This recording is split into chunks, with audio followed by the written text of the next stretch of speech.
Elle prenait de la nourriture dans sa cuisine depuis 5 ans. Pas assez pour être remarquée. Jamais rien qui apparaîtrait dans les comptes du foyer. Juste de petites portions, soigneusement enveloppées dans un tissu et glissées dans son manteau avant de sortir par la porte arrière à 22 heures chaque soir après le service du dîner. Lui l'observait depuis 3 semaines. Ce soir-là, il la suivit en silence.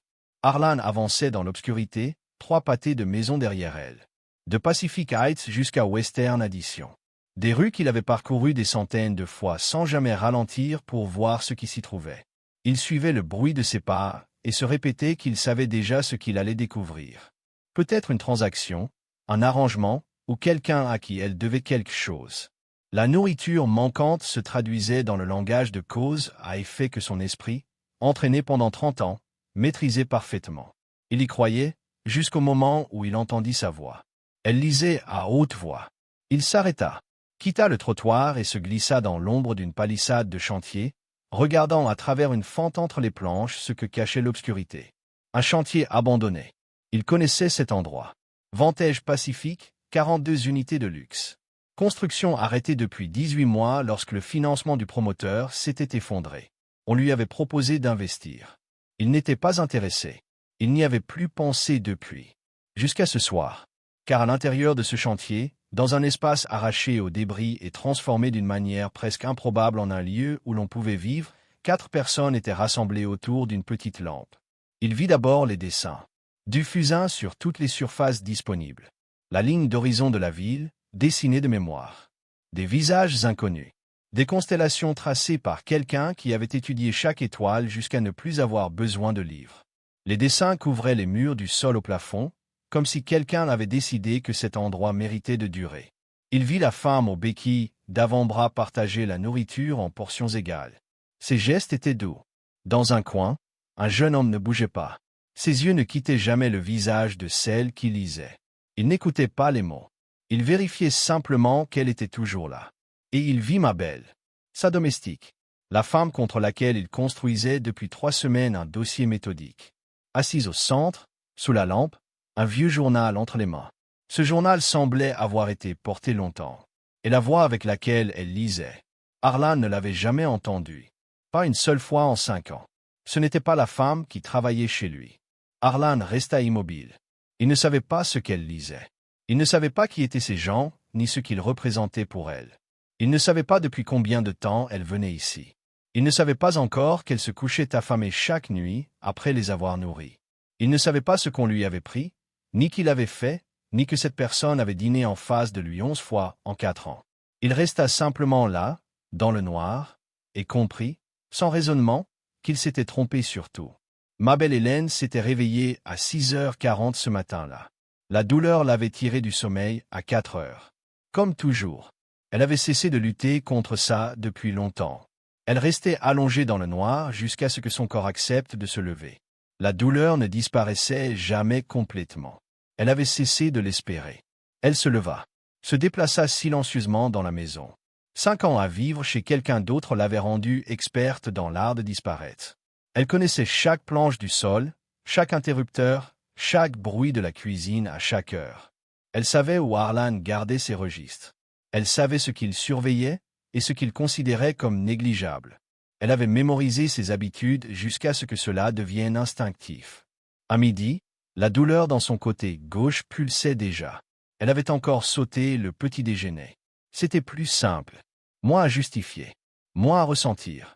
Elle avait appris à ne pas s'asseoir l'après-midi. S'asseoir rendait plus difficile le fait de se relever. Elle préparait la portion du soir depuis la veille. Elle ne considérait pas cela comme du vol. Mais elle savait qu'Arlan observait. Elle l'avait compris depuis 3 jours. Ce matin-là, une étagère du réfrigérateur avait été déplacée d'1 centimètre. Arlan ne cuisinait pas. Donc il avait ouvert le frigo lui-même. Donc il regardait. Au dîner, il avait demandé du sel qu'il n'utilisait jamais. Pas pour le sel. Pour observer. Elle avait vu ses yeux. À 22 heures, elle resta 3 secondes devant la porte de la cuisine. Écoutant. Puis elle entra quand même.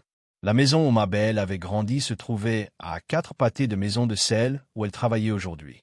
Elle passait devant les jours de congé. Elle ne s'arrêtait jamais. Une maison victorienne de 3 étages sur Broadway Street. Son père l'avait conçue lui-même.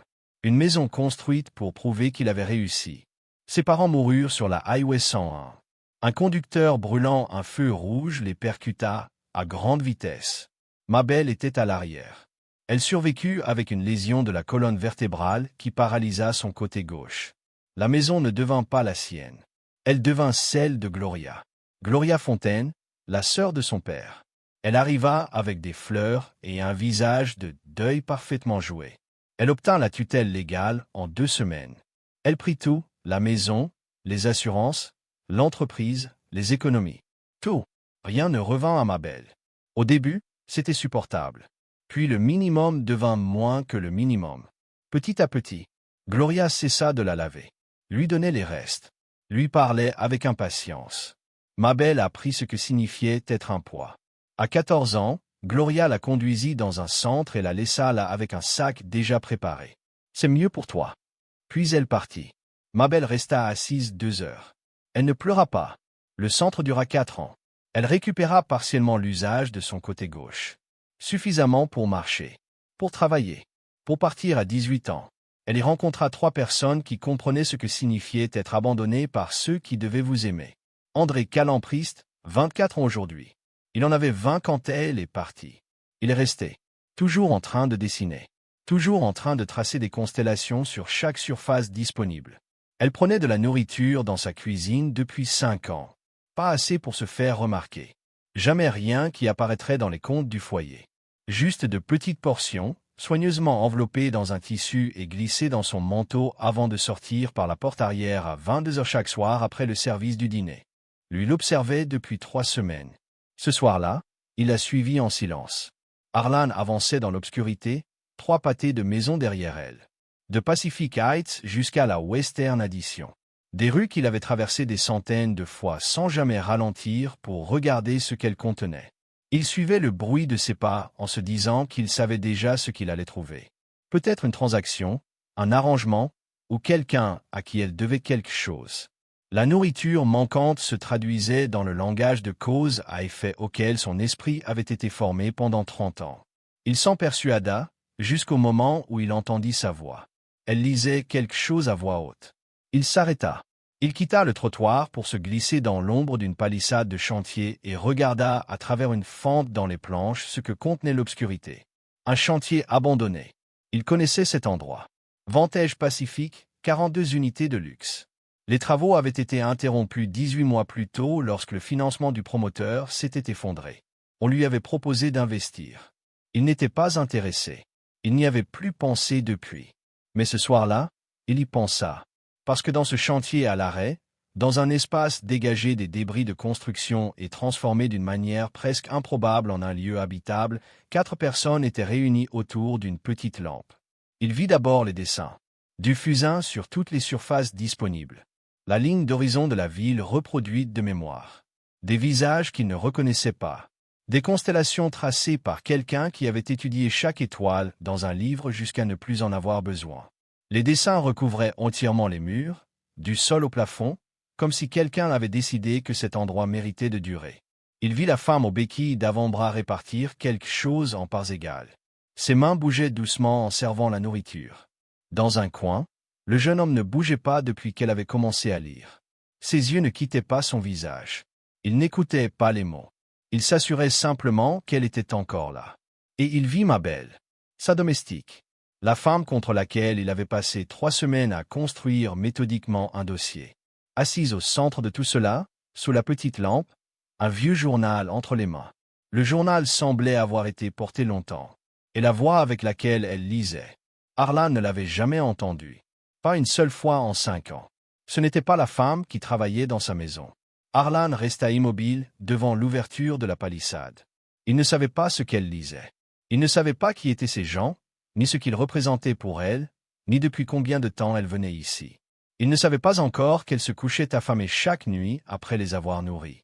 Il ne savait pas ce qu'on lui avait pris, ni qu'il avait fait, ni que la femme responsable avait dîné avec lui 11 fois au cours des 4 dernières années. Il resta là dans l'obscurité et comprit, d'un seul coup, non pas par raisonnement, qu'il s'était trompé sur tout. Mabel Hélène s'était réveillée à 6h40 ce matin-là. La douleur l'avait tiré du sommeil à 4 heures. Comme toujours. Elle avait cessé de lutter depuis longtemps. Elle restait simplement allongée dans le noir jusqu'à ce que son corps décide qu'il était prêt. La douleur diminuait un peu. Elle ne disparaissait jamais complètement, mais elle n'attendait plus qu'elle le fasse. Alors elle se levait. Elle se déplaçait dans la maison en silence. 5 années passées dans l'espace de quelqu'un d'autre avaient fait d'elle une experte de l'invisibilité. Elle connaissait chaque planche du sol, chaque interrupteur, chaque bruit que faisait la cuisine selon l'heure de la nuit. Elle savait où Harlan gardait ses registres. Elle savait quels éléments il suivait et lesquels il considérait comme négligeables. Elle avait cartographié ses habitudes jusqu'à ce que ce savoir vive dans ses pieds, sans qu'elle ait besoin d'y penser. À midi, la douleur dans son flanc gauche s'était mise à pulser. Elle avait encore sauté le petit déjeuner. C'était plus simple de prendre le dîner quand elle n'avait pas déjà mangé dans la cuisine ce jour-là. Moins à expliquer, moins à ressentir. Elle avait appris à ne pas s'asseoir l'après-midi. S'asseoir rendait le fait de se relever plus difficile. Elle planifiait la portion de ce soir depuis la veille au matin. Elle ne considérait pas ce qu'elle faisait comme du vol. Mais elle savait que Harlan surveillait la cuisine. Elle le savait depuis 3 jours. Ce matin-là, l'étagère du réfrigérateur avait été repoussée d'1 centimètre de trop. Harlan ne cuisinait pas. Cela signifiait qu'il l'avait ouverte lui-même. Cela signifiait qu'il regardait ce qu'il y avait. Au dîner, il avait demandé du sel qu'il n'utilisait jamais. Pas parce qu'il en voulait. Elle avait observé ses yeux en le lui apportant. Il ne regardait pas le sel. À 22 heures, elle resta 3 secondes entières devant la porte de la cuisine avant d'entrer. À écouter. Puis elle entra quand même. La maison où Mabel avait grandi se trouvait à 4 pâtés de maison de sel où elle travaillait désormais comme domestique. Elle passait devant lors de ses jours de repos. Elle ne s'arrêtait jamais. Une maison victorienne de 3 étages sur Broadway Street que son père avait conçue lui-même. Une maison construite pour annoncer que son propriétaire avait créé quelque chose de réel et comptait le faire durer. Le dimanche, quand elle avait 1 heure pour elle, elle faisait un détour pour aller à la pharmacie. Non pas parce que c'était plus court, parce que cela la faisait passer devant la maison que Gloria lui avait prise. Elle ne la regardait jamais directement. Regarder directement, c'était trop proche de mendier quelque chose qu'elle n'obtiendrait jamais. Elle n'y était pas entrée depuis ses 11 ans. Ses parents étaient morts sur la Highway 101 un samedi matin d'octobre. Un conducteur grillant un feu rouge à 110 km/h les avait percutés côté passager. Ils étaient morts avant l'arrivée de l'ambulance. Mabel était à l'arrière. Elle survécut avec une lésion de la colonne vertébrale qui paralysa complètement son côté gauche. La maison de Broadway Street ne devint pas la sienne. Elle devint celle de Gloria. Gloria Fontaine, la sœur de son père. Elle arriva à l'hôpital avec des fleurs et un visage arrangé pour jouer le deuil. Elle demanda la tutelle légale de Mabel 2 semaines après les funérailles. Elle prit le contrôle légal de l'héritage, de la maison, des assurances-vie, du cabinet d'architecture, des économies et des investissements. Tout passa à Gloria. Rien n'arriva jamais à Mabel. Au début, la situation était supportable. Puis le minimum devint moins que le minimum. Petit à petit. Décision après décision. À 14 ans, Gloria la conduisit dans un centre. Un sac déjà prêt. Déposé sur le trottoir. C'est mieux pour toi. Puis elle partit. Mabel resta assise 2 heures avant que quelqu'un ne vienne la prendre en charge. Elle ne pleura pas. Elle avait épuisé ses larmes. Le centre dura 4 ans. Rééducation. Douleur. Progrès partiel. Suffisamment pour marcher. Suffisamment pour travailler. À 18 ans, elle partit.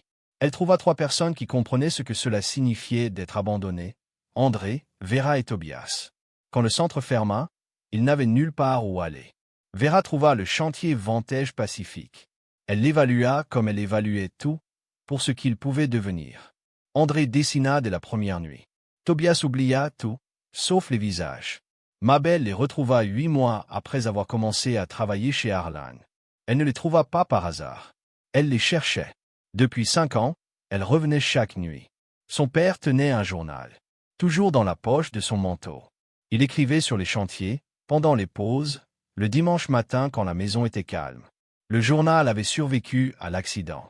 Elle l'avait trouvé dans le sac préparé par Gloria. Elle ne savait pas qui l'y avait mis. Elle ne l'avait jamais su. Elle l'avait gardé. Chaque nuit, elle lisait à voix haute. Des lettres écrites pour elle. Des pensées. Des phrases courtes gravées dans les marches. Ce que tu construis pour toi peut être pris.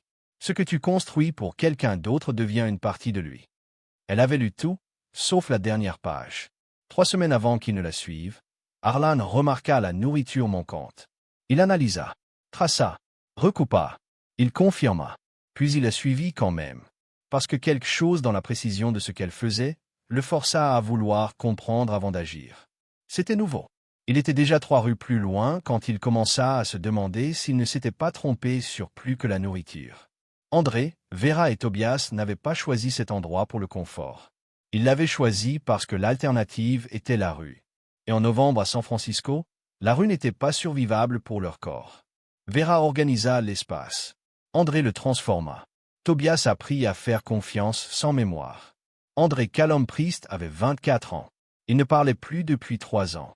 Non pas parce qu'il ne pouvait pas, mais parce que les mots ne correspondaient plus à ce qu'il devait exprimer. Il dessinait. Ce soir-là, il avait dessiné quelque chose de nouveau sur le muret. Une maison sur Broadway Street. 3 étages. Détail victorien. Mabel la vit et s'arrêta net. Elle n'en avait parlé qu'une fois. 2 ans plus tôt. André s'en était souvenu. Vera Denise Steele avait 26 ans. Paralysie cérébrale. 2 béquilles. Une autorité qui ne demandait la permission à personne. Chaque soir, Mabel apportait la nourriture. Chaque soir, Vera la divisait en 4 parts égales. Même les soirs où elle-même n'avait pas mangé depuis la veille. Même les soirs où ses mains tremblaient de faim pendant qu'elle partageait les portions. Elle n'avait jamais pris plus que son quart. Elle n'avait jamais demandé à Mabel d'apporter plus que ce qu'elle pouvait prendre sans risque. Elle savait ce que cela coûtait à Mabel d'apporter ce qu'elle apportait. Elle savait que Mabel se couchait affamée les soirs où elle venait. Elle ne l'avait jamais dit à voix haute, parce que le dire aurait transformé cela en sujet de conversation. Et en parler aurait signifié reconnaître ce coup. Et Mabel ne voulait pas que ce coup soit reconnu. Alors Vera l'a reconnu de la seule manière possible. Elle veillait à ce que Mabel apportait ne soit jamais gaspillé. Jamais inégal. Jamais tenu pour acquis.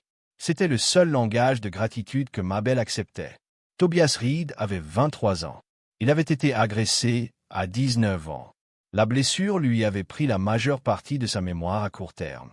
La veille disparaissait presque entièrement au matin. La semaine précédente n'existait pas. Le centre, le chantier, les années de froid, de faim et d'attente. Tout se réinitialisait avec la régularité d'une marée qui efface tout et laisse le rivage nu. Mais le visage de Mabel restait. Personne ne savait pourquoi. Ni les médecins qui l'avaient vue une fois dans une clinique gratuite 3 ans plus tôt. Ni Vera, qui y avait réfléchi plus que quiconque avant d'abandonner toute explication et d'accepter cela comme la seule grâce que la blessure avait laissée. C'était simplement vrai. Dans une mémoire qui avait perdu presque tout, le visage de Mabel était la seule chose que la blessure n'avait pas pu atteindre. Chaque soir, quand elle arrivait, son visage changeait avant même qu'elle ne franchisse entièrement l'ouverture dans la palissade. Pas de surprise. Pas vraiment de soulagement. De la reconnaissance. La confirmation de quelque chose que son esprit avait jugé trop important pour être perdu. Il disait toujours la même chose quand elle arrivait. Tu es revenu. Pas comme une question. Comme une certitude. Comme la vérification nocturne du seul fait que sa mémoire avait décidé de garder. Elle répondait toujours la même chose. Je reviens toujours. Elle le disait pour le rassurer. Lui le recevait comme une vérité. Ce que, pendant 5 ans sans exception, cela avait été. Une nuit de janvier, pendant la semaine la plus froide qu'ait connue San Francisco depuis 10 ans, avant même qu'elle n'atteigne la lampe, Tobias leva les yeux et le dit trop vite. Comme s'il avait passé la dernière heure à avoir besoin de s'entendre dire qu'il avait raison sur quelque chose. Tu es revenu. Elle s'arrêta. Je reviens toujours, dit-elle. Il la regarda un moment, puis regarda de nouveau le mur où André dessinait. Aucun des deux ne dit autre chose. Elle se coucha ce soir-là en portant quelque chose qu'elle ne savait pas nommer. Le poids d'être la preuve, pour quelqu'un, que le monde était encore fiable. La nuit où Harlan la suivit commença comme toutes les autres. Le service du dîner se termina à 20h30. Harlan prit son repas du soir dans le bureau comme il le faisait 4 soirs sur 7. Mabel nettoya la cuisine, lança le lave-vaisselle, essuya les plans de travail et accomplit les gestes de fermeture de la maison pour la nuit. À 22h, elle alla dans sa chambre.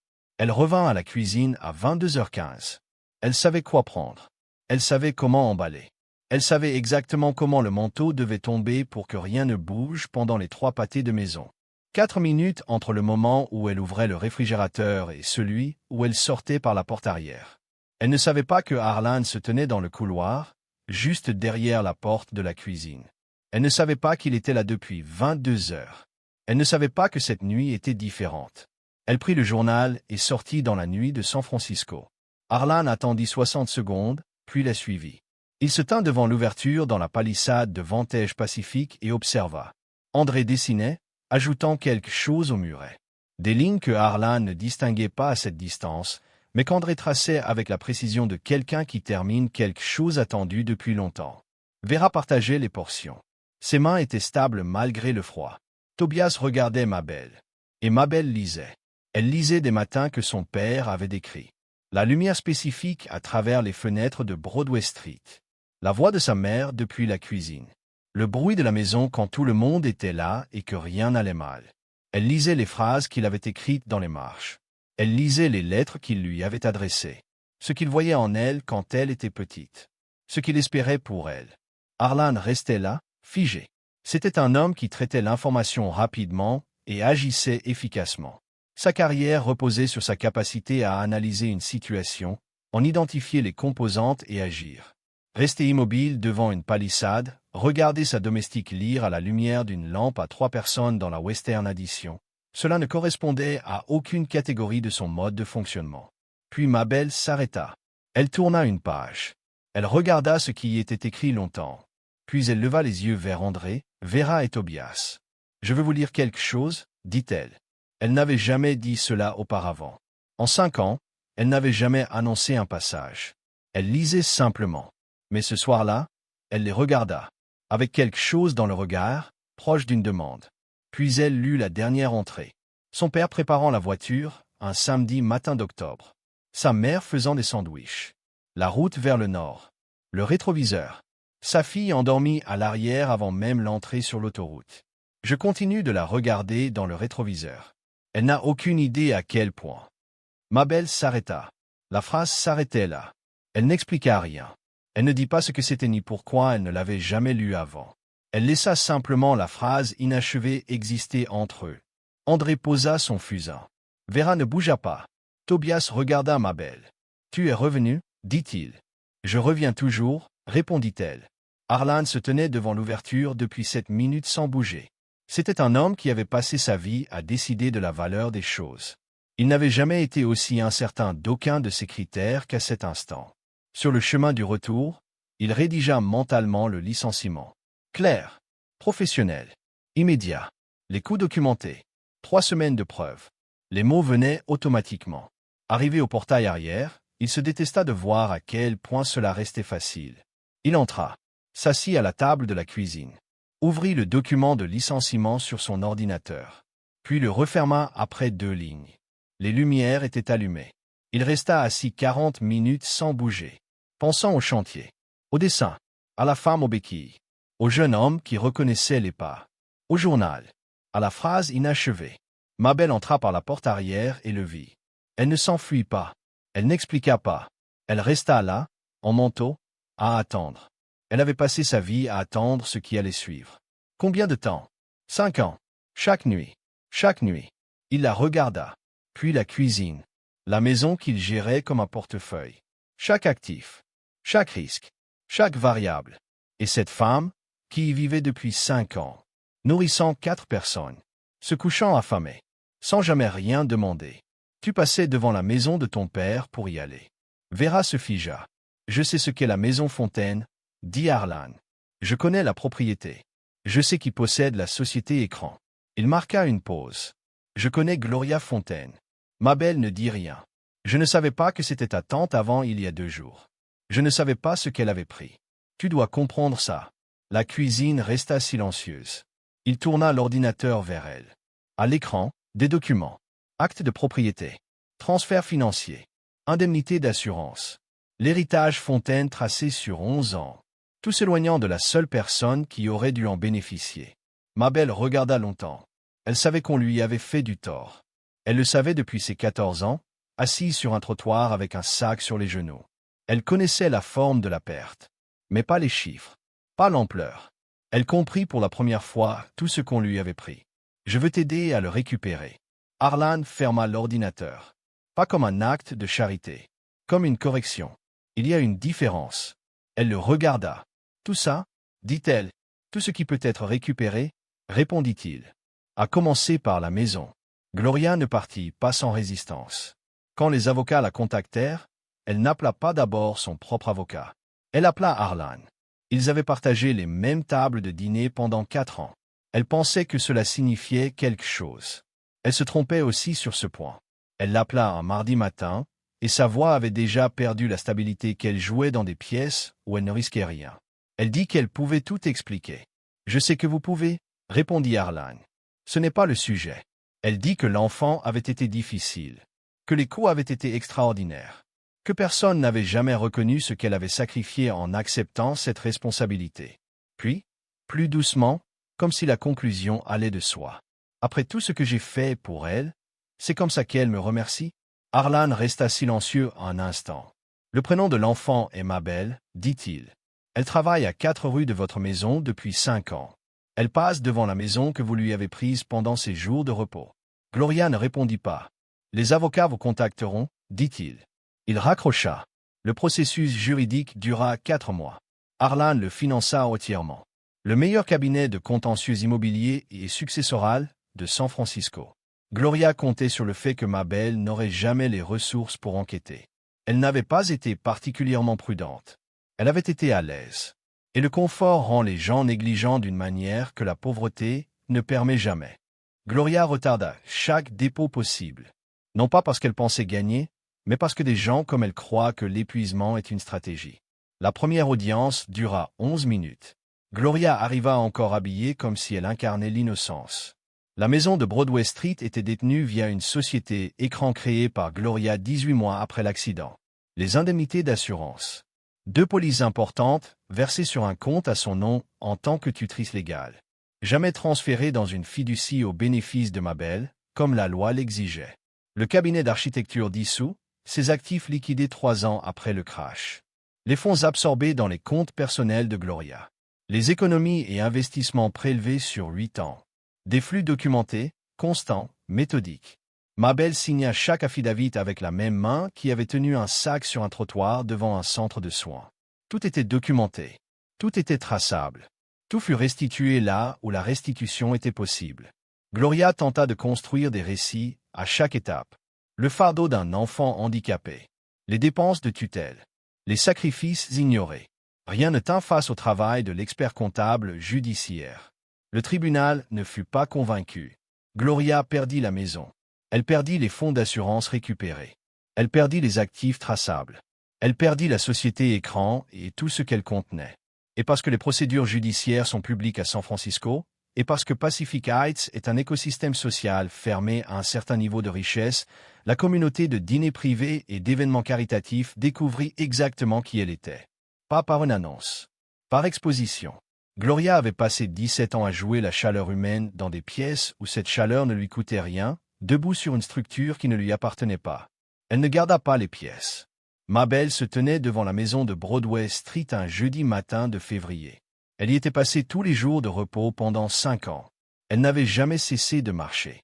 Elle s'était entraînée à ne pas s'arrêter, à ne pas transformer le regard en manque. Elle s'arrêta cette fois. La maison était vide depuis 2 ans. L'entretien avait cessé avec le début de la procédure. La peinture s'était ternie, le jardin était devenu sec. Une maison qui avait attendu quelqu'un trop longtemps. Elle entra. Elle traversa chaque pièce. La cuisine où sa mère avait préparé des sandwichs un samedi matin d'octobre, 17 ans plus tôt. Le salon où son père étalait ses plans d'architecture au sol et la laissait suivre les lignes du doigt. Elle monta les escaliers qu'elle avait montés enfant sans comprendre qu'ils pouvaient être perdus. Elle posa la main sur la rampe. Son corps reconnut avant son esprit. Elle s'arrêta, puis elle monta jusqu'à sa chambre. Elle se tint devant la fenêtre donnant sur Broadway Street. La même lumière, la même vue. Elle pleura, pas comme un effondrement, comme un retour. Elle ne vendit pas la maison. Elle travailla avec Arlan qui connaissait les architectes, les permis, les processus pour transformer le bâtiment en espace de vie assistée permanent. Pas une institution, une maison. Le bâtiment fut nommé d'après son père, Bernard Elias Fontaine. L'homme qui avait construit pour les autres sans jamais finir de construire pour sa propre fille. Mais surtout, il fut conçu par lui. À travers ses journaux, ses notes, sa philosophie de l'espace. Mabel décida de tout. Arlan signa les permis. André, Vera et Tobias emménagèrent un samedi de mars. André dessina immédiatement sur le mur de sa chambre. Non pas comme un geste d'urgence, mais comme une déclaration d'existence. Les constellations qu'il traçait depuis des années devinrent permanentes. Vera organisa la cuisine. Évidemment, Tobias entra, regarda Mabel et dit « Tu es revenu. »« Je reviens toujours, » répondit-elle. Elle ouvrit le journal. Elle se tenait dans la maison de son père. La maison qui avait été prise et rendue. Et elle lut la dernière entrée à voix haute. Le trajet, les sandwichs, la route, le rétroviseur. Je continue de la regarder dans le miroir. Elle n'a aucune idée de combien. Elle s'arrêta. Silence. André posa son charbon. Vera ne bougea plus. Tobias fixait son visage. Mabel regarda la phrase inachevée. Pendant 17 ans, cette phrase avait appartenu au deuil. Au deuil silencieux. Ce soir-là, elle appartenait à autre chose. Elle la termina. Avec ces mots. Pour lui. Pour eux. Pour tout ce qui avait été perdu et reconstruit. Et la maison la porta. Gloria Fontaine prit une maison. Elle prit de l'argent, une entreprise, 17 ans d'économie appartenant à une enfant de 11 ans incapable de se défendre. Mabel Fontaine prit de la nourriture dans une cuisine. Le monde a appelé l'une voleuse. Réfléchis à ça longtemps. La cruauté, ce n'est pas seulement ce que les gens survivent. C'est à quel point on apprend facilement à ne pas les voir. Elle a passé 5 ans dans cette cuisine. Elle a marché devant sa maison volée chaque dimanche. Elle a nourri 4 personnes avec de la nourriture prise dans la maison d'un homme qui ne connaissait même pas son nom avant ses habitudes. Et personne n'aurait rien vu. Il y a quelqu'un autour de toi qui tient debout grâce à une seule personne qui continue de venir. Sans bruit, sans demande, sans reconnaissance. Tu es peut-être cette personne sans le savoir. Et si tu le es, continue. Parce que quelqu'un compte les pas que tu fais dans ces 3 rues. Forme un Ustu. Forme un halt.